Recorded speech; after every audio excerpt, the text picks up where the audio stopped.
So my first question would always be, it's my favorite song. ಇವಾಗಷ್ಟೇ ನಾವು ಮಾತಾಡಿದ್ವಿ ಕೂಡ, ಎಲ್ಲೆಲ್ಲೂ ಸಂಗೀತವೇ ಎಲ್ಲೆಲ್ಲೂ ಸೌಂದರ್ಯವೇ, ಕೇಳೋ ಕಿವಿ ಇರಬೇಕು ನೋಡೋ ಕಣ್ಣಿರಬೇಕು. ಇದು ಒಂದು ಲೇಯರಲ್ಲಿ ನೋಡಿದ್ರೆ ಕರ್ನಾಟಕದ ಒಂದು ಫೇಮಸ್ ಸಿನಿಮಾ ಹಾಡು.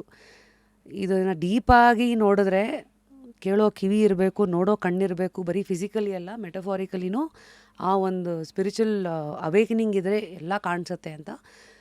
First question that I would like to ask you is, ನಮ್ಮನ್ನು ನಾವು ಕರೆಕ್ಟಾಗಿ ಕೇಳಿಸ್ಕೋಬೇಕಂದ್ರೆ ಈ ನಮ್ಮ ಎರಡು ಫಿಸಿಕಲ್ ಕಿವಿಗಳು ಎಷ್ಟು ಇಂಪಾರ್ಟೆಂಟ್ ಆಗುತ್ತೆ? ವಾಟ್ ಡಸ್ ಇಟ್ ಮೀನ್ ನಮ್ಮನ್ನು ನಾವು ಕರೆಕ್ಟಾಗಿ ಕೇಳಿಸ್ಕೊಳ್ಳೋದು ಅಂದರೆ? ತುಂಬಾ ಇಂಪಾರ್ಟೆಂಟ್ ಆಗುತ್ತೆ. ಎರಡೂ ಕಿವಿ, ನೀವು ಒಂದು ಮಾತು ಹೇಳಿದ್ರಲ್ಲ, ಎರಡೂ ಕಿವಿ ಇರಬೇಕಾ ಅಂತ. ಡೆಫಿನೆಟ್ಲಿ ಎರಡೂ ಕಿವಿ ಇದ್ರೇ ನಾವು ಎಕ್ಸಾಕ್ಟ್ಲಿ ಬ್ಯಾಲೆನ್ಸ್ಡ್ ಮೆಥಡ್ನಲ್ಲಿ ನಮ್ಮನ್ನೇ ನಾವು ಕೇಳಿಸ್ಕೋಬೋದು, ಅಥವಾ ಇನ್ನೊಬ್ಬರನ್ನ ನಾವು ಚೆನ್ನಾಗಿ ಕೇಳ್ಕೋಬೋದು. ಯಾಕಂದರೆ ನಮಗೆ ದೇವರು ಕೊಟ್ಟಿರೋದು ಒಂದು ಸ್ಟೀರಿಯೋಫೋನಿಕ್ ಹಿಯರಿಂಗ್ ಅಂತ.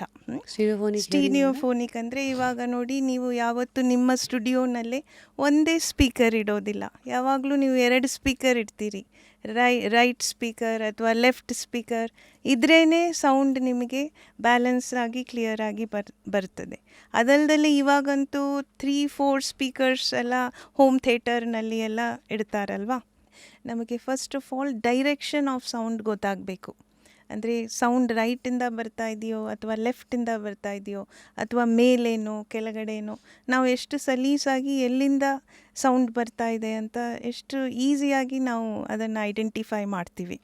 ಅದಕ್ಕೆ ನಮಗೆ ಎರಡು ಕಿವಿ ಇರಲೇಬೇಕು.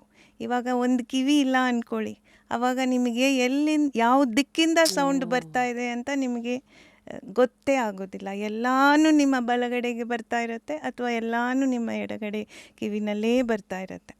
So that is the most important reason why we are having 2 ears to get the direction of the sound. So ಅದಲ್ಲದೆ ನಮ್ಮ ಮೆದುಳು ಇದರಲ್ಲಿ ತುಂಬ ಇಂಟ್ರ್ಯಾಕ್ಟ್ ಮಾಡುತ್ತೆ. ಅಂದರೆ ಈಗ ನಮಗೆ ರೈಟ್ ಸೈಡಿಂದ ಸೌಂಡ್ ಬಂದರೆ ಫಸ್ಟ್ ಅದು ರೈಟ್ ಕಿವಿಗೆ ಬರುತ್ತೆ, ಮತ್ತು ನಮ್ಮ ತಲೆ ಇದೆಯಲ್ಲ ಅದು ಸ್ವಲ್ಪ ಡಿಲೇ ಆದಮೇಲೆ ನಮ್ಮ ಲೆಫ್ಟ್ ಕಿವಿಗೆ ಹೋಗುತ್ತೆ. So this is the interaural delay ಅಂತ. ಸೊ ಇದು ಒಂದು ಟೈಮ್ ಡಿಲೇನೂ ಇರುತ್ತೆ, ಮತ್ತು ಒಂದು ಲೆವೆಲ್ನಲ್ಲಿ ಡೆಸಿಬಲ್ನಲ್ಲೂ ಡಿಲೇ ಬರುತ್ತೆ. ಅಂದರೆ ಅದಕ್ಕೇನು ಸಾಮಾನ್ಯ ಅರ್ಥ ಅಂದರೆ, ರೈಟ್ ಸೈಡಿಂದ ಸೌಂಡ್ ಬಂದಾಗ ರೈಟಲ್ಲಿ ಸ್ವಲ್ಪ ಹೆಚ್ಚು ಬರುತ್ತೆ ಡೆಸಿಬಲ್, ಬಟ್ ಅದೇ ಸೌಂಡ್ ಲೆಫ್ಟ್ ಹೋಗೋ ಹೊತ್ತಿಗೆ ಅದು ಒಂದು 3 ಡೆಸಿಬಲ್ ಕಡಿಮೆ ಆಗಿರುತ್ತೆ. ಸೊ ನಮ್ಮ ಮೆದುಳು ಎಷ್ಟು ಶಾರ್ಪ್ ಅಂದರೆ ಮೈಕ್ರೋ ಸೆಕೆಂಡ್ಸಲ್ಲಿ ಈ ಎರಡೂ ಮ್ಯಾಥಮ್ಯಾಟಿಕ್ಸ್ ಇಲ್ಲಿಂದ ಇಲ್ಲಿ ಬರೋದಕ್ಕೆ ಎಷ್ಟು ಟೈಮ್ ಡಿಫ್ರೆನ್ಸ್ ಆಯಿತು ಅದನ್ನು ಇಮಿಡಿಯೇಟ್ ಕಂಡು ಹಿಡಿದು, okay now the sound is coming from the right side ಅಂತ ನಮಗೆ ಸಿಗ್ನಲ್ ಕೊಡುತ್ತೆ. ಸೊ ಆವಾಗ ನಮ್ಗೆ ಗೊತ್ತಾಗುತ್ತೆ, okay this is coming from the right side. ನಾನು ಯಾಕೆ ಇಷ್ಟೆಲ್ಲ ಹೇಳ್ತಾ ಇದ್ದೀನಿ ಅಂದರೆ, ತುಂಬ ಜನರಿಗೆ ಕಿವಿ ತೊಂದರೆ ಇದ್ದಾಗ ಆಯಿತು ನಾನು ಒಂದೇ ಕಿವಿಗೆ ಹಿಯರಿಂಗ್ ಏಡ್ ಹಾಕೋತೀನಿ ಅಂತ ಅಂದ್ಕೋತಾರೆ. ಆವಾಗ ಅವರಿಗೆ ಸ್ಯಾಟಿಸ್ಫ್ಯಾಕ್ಷನ್ನೇ ಇರಲ್ಲ. ಯಾಕಂದರೆ ಒಂದೇ ಕಡೆ ಇರೋದ್ರಿಂದ ಅವರಿಗೆ ಈ ಡೆಪ್ತ್ ಆಫ್ ಸಿಗ್ನಲ್ಸ್ ಅಂತ, ಈಗ ಅದೇ ರೈಟಲ್ಲಿ ಬರ್ತಾ ಇದೆಯೋ ಲೆಫ್ಟಲ್ಲಿ ಬರ್ತಾ ಇದೆಯೋ, ನಮ್ಮ ಡಾಟರ್ ಅಥವಾ ಸನ್ ರೈಟಲ್ಲಿ ಮಾತಾಡ್ತಾ ಇದ್ದಾರಾ ಅಥವಾ ಮೇಲಿನ ಕೂಗ್ತಾ ಇದ್ದಾರಾ, ಎಲ್ಲಿಂದ ಸೌಂಡ್ ಬರ್ತಾ ಇದೆ, ಇದು ಬ್ರೈನ್ ಫುಲ್ ಕನ್ಫ್ಯೂಸ್ ಆಗಿರುತ್ತೆ. ಸೊ ಆವಾಗ ಅವರಿಗೆ ಕ್ಲಾರಿಟಿನೇ ಸಿಗೋದಿಲ್ಲ. ಸೊ ಅದಕ್ಕೆ ನೀವು ಒಳ್ಳೆ ಟಾಪಿಕ್ ರೇಸ್ ಮಾಡಿದ್ರಿ. ಇದಕ್ಕೆ ಬೈನಾರಲ್ ಸ್ಟೀರಿಯೋಫೋನಿಕ್ ಹಿಯರಿಂಗ್ ಅಂತ ಹೇಳ್ತೀವಿ. ಅದು ನಮಗೆ ನ್ಯಾಚುರಲ್ ಆಗಿದೆ ಎಲ್ರಿಗೂ, ಬಟ್ ಕಿವಿ ಕೇಳದೆ ಅವರಿಗೆ ಇದನ್ನು ನಾವು ಸರಿ ಮಾಡಬೇಕು. So we have to provide hearing aids in both the ears so that they can understand the clarity of sound, depth of sound, which direction the sound is coming, and group conversation. ಈಗ ನಾವಿಬ್ಬರು ಒಬ್ಬೊಬ್ಬರೇ ಮಾತಾಡ್ತಾ ಇದ್ದೀವಿ, ಒಬ್ಬೊಬ್ಬರೇ ಮಾತಾಡುವಾಗ ಅಷ್ಟೊಂದು ತೊಂದರೆ ಅನಿಸೋದಿಲ್ಲ.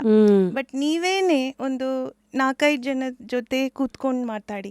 ಆವಾಗ ನೀವು ಜಾಸ್ತಿ ಕಾನ್ಸಂಟ್ರೇಷನ್ ಕೊಡಬೇಕಾಗತ್ತೆ. ಆವಾಗಲೇ ಅಂದರೆ ಸೀರಿಯಸ್ ಟಾಪಿಕ್ ಇರಲಿ ಅಥವಾ ಫ್ಯಾಮಿಲಿನಲ್ಲಿ ಡಿಸ್ಕಷನ್ ಇರಲಿ, ಸೊ ಲಂಚ್ ಅಥವಾ ಡಿನ್ನರ್ ಟೇಬಲ್ ಮೇಲೇನು ಡಿಸ್ಕಷನ್ ಇರಲಿ, 4-5 ಜನ ಮಾತಾಡುವಾಗ ಆ ಡೈನಾಮಿಕ್ಸೇ ಬೇರೆ. ಒಬ್ಬೊಬ್ಬರೇ ಮಾತಾಡುವಾಗ ಆ ಡೈನಾಮಿಕ್ಸೇ ಬೇರೆ. ಸೊ ನೀವು ಎಲ್ಲರನ್ನೂ ಕೇಳಬೇಕು. ಇವ್ರೇನು ಪ್ರಶ್ನೆ ಕೇಳಿದರು, ಅವ್ರೇನು ಪ್ರಶ್ನೆ ಕೇಳಿದರು, ಎಲ್ಲನೂ ಅರ್ಥ ಮಾಡ್ಕೋಬೇಕು ಅಂದರೆ ನಮ್ಮ ಎರಡೂ ಕಿವಿಗಳು ಚೆನ್ನಾಗಿರಬೇಕು. ಒಂದೇ ಕಿವಿ ಇದ್ದರೆ ನಿಮಗೆ ಒಂದು ಸೈಡ್ ಕೇಳಿಸ್ತಾ ಇರುತ್ತೆ, ಇನ್ನೊಂದು ಸೈಡ್ ಮಿಸ್ ಆಗ್ತಾ ಇರುತ್ತೆ. ನೀವು ಸದಾ ಊಹೆ ಮಾಡ್ತಾ ಇರಬೇಕು, ಎಲ್ಲಿಂದ ಯಾರು ಏನು ಮಾತಾಡಿದರು ಅಂತ. ಮತ್ತೆ ಲಿಪ್ ನೋಡ್ತಾ ಇರಬೇಕು. ಹಾಂ, ಸೊ ಊಹೆ ಮಾಡುವಾಗ ಅರ್ಧ ಟೈಮ್ ಅದು ರಾಂಗ್ ಆಗೇ ಇರುತ್ತೆ. 50% ಚಾನ್ಸ್ ನಿಮಗೆ ನೀವು ಕರೆಕ್ಟಾಗಿ ಊಹೆ ಮಾಡಿರ್ತೀರಾ ಅಂತ. So that is the most important thing of a stereophonic balanced hearing. It is very important for every person to enjoy that, to have a like you said beautiful hearing. ಅದನ್ನು ನಾವು ತಿಳ್ಕೊಂಡ್ರೆ ಅದು ಒಳ್ಳೆಯದು.